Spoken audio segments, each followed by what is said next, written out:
वशिष्ठ ऋषींना दक्षराजाने सांगितलं की यांना या पुत्र कामिष्टी यज्ञाचा प्रसाद सुद्धा द्यायचा नाही.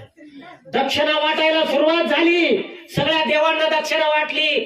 जावयांचा मानपान केला. जावयांना, ऋषीमुनींना, आलेल्या देवदेवतेंना सगळ्यांना दक्षिणा वाटली.